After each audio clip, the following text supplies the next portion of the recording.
اس عذاب قبر سے محفوظ رکھے۔ حضرت عثمان رضی اللہ تعالیٰ عنہ کے بارے میں آتا ہے انہ کان اذا وقف علی قبر بکا،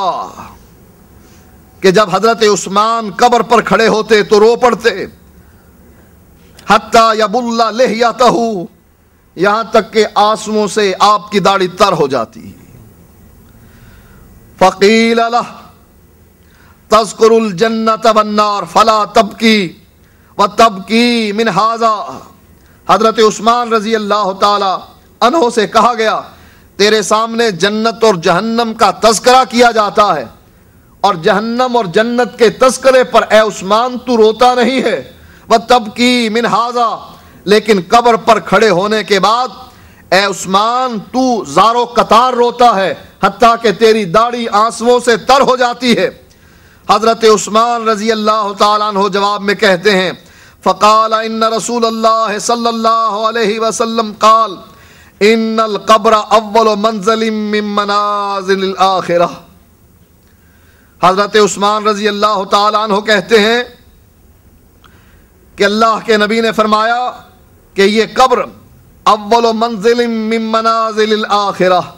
آخرت کی منزلوں میں سب سے پہلی منزل ہے۔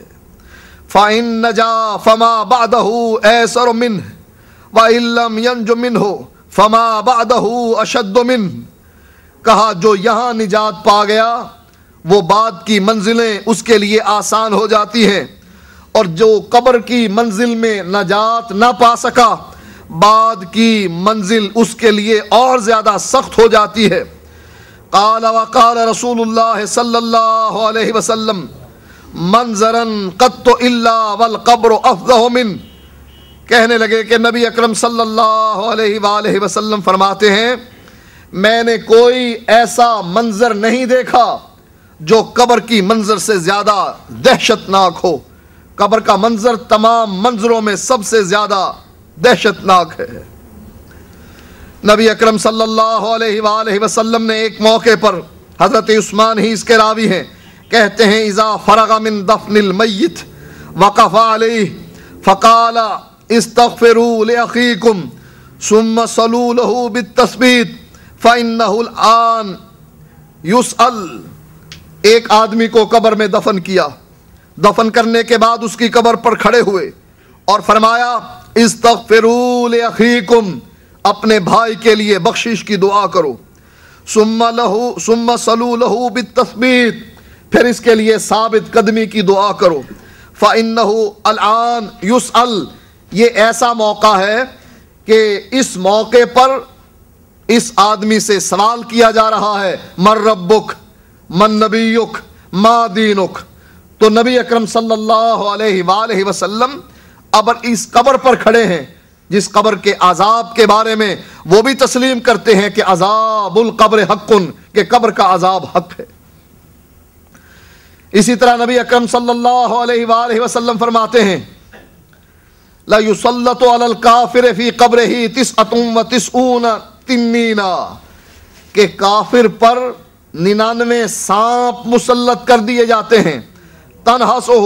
وتلدغہ حتی تقوم الساعہ، وہ اس کو ڈستے رہتے ہیں، جھنجھوڑتے اور بھموڑتے رہتے ہیں، حتی تقوم الساعہ، یہاں تک کہ قیامت قائم ہو جائے گی۔ فرمایا نبی اکرم صلی اللہ علیہ وآلہ وسلم نے لو ان تنینا منہا نفق فی الارض ما انبتت خضرا، اگر ان 99 سانپوں میں سے ایک سانپ اس روئے زمین پر پھنکار دے، روئے زمین سبزہ اگانے کے قابل نہ رہے۔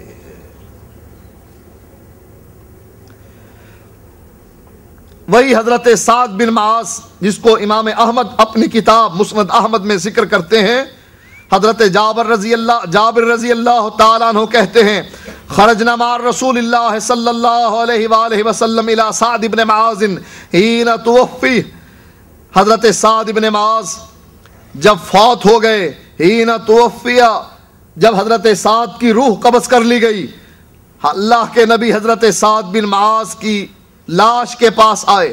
فلما صلی علیہ رسول اللہ صلی اللہ علیہ وسلم، اور نبی اکرم صلی اللہ علیہ وآلہ وسلم نے ان پر نماز جنازہ پڑھی، وہ وضع فی قبر، اور حضرت سعد کو ان کی قبر میں دفن کر دیا گیا، وہ سوی علیہ، اور ان پر مٹی برابر کر دی گئی، سبح رسول اللہ صلی اللہ علیہ وسلم،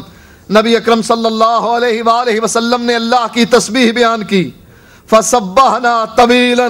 صحابہ کہتے ہیں کہ ہم نے بھی اللہ کی تسبیح بیان کی، ثم کبر فکبرنا، اللہ کے نبی نے اللہ کی کبریائی بیان کی، ہم نے بھی اللہ کے نبی کی اتباع میں کبریائی بیان کی، فقیل یا رسول اللہ لما سبحت ثم کبرت، اے اللہ کے نبی آپ نے اللہ کی تسبیح اس موقع پر کیوں بیان کی، اس سے پہلے کبھی آپ نے ایسا نہیں کیا، اور اسی طرح آپ نے اس موقع پر اللہ کی کبریائی بیان کی، اس سے پہلے کبھی ایسا نہیں کیا گیا۔ قال، نبی اکرم صلی اللہ علیہ وآلہ وسلم فرماتے ہیں،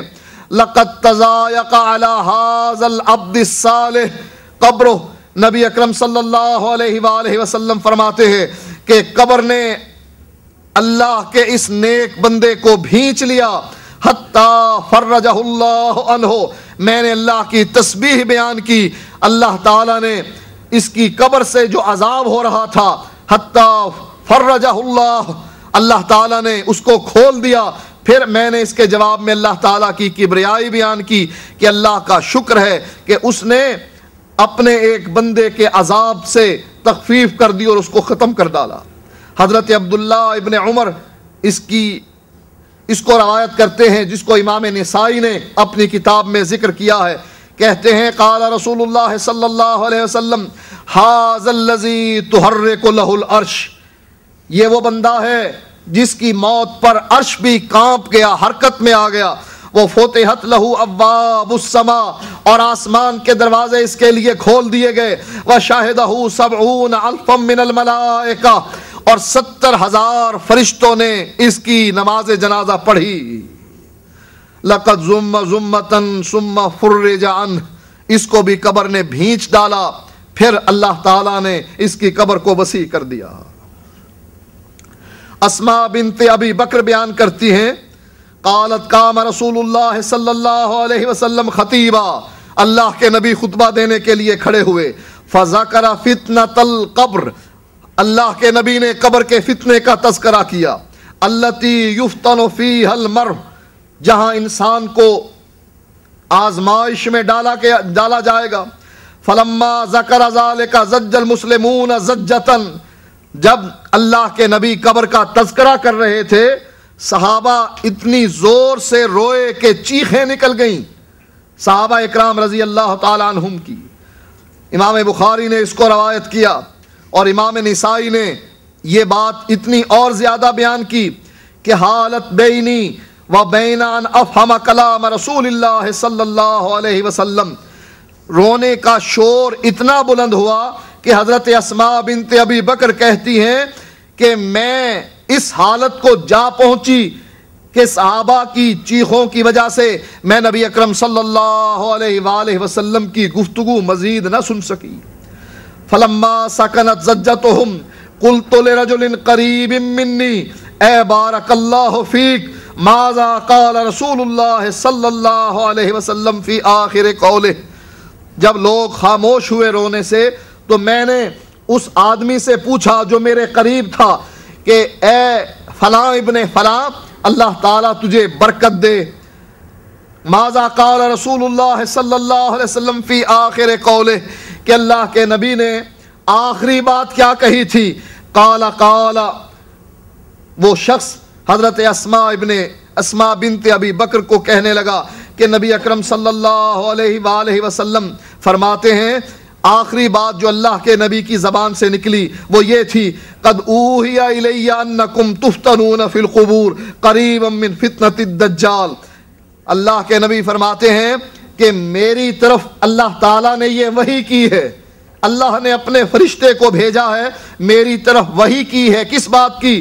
انکم تفتنون فی القبور، کہ تمہیں قبروں میں آزمائش میں ڈالا جائے گا، قریبا من فتنۃ الدجال، دجال کے فتنے کے قریب۔ یہ کہنا کہ کوئی عذاب نہیں ہے، عذاب قبر کا انکار کرنا، یہ بہت بڑا فتنہ ہے جس فتنے میں لوگوں کو مبتلا کیا جاتا ہے۔ نبی اکرم صلی اللہ علیہ وآلہ وسلم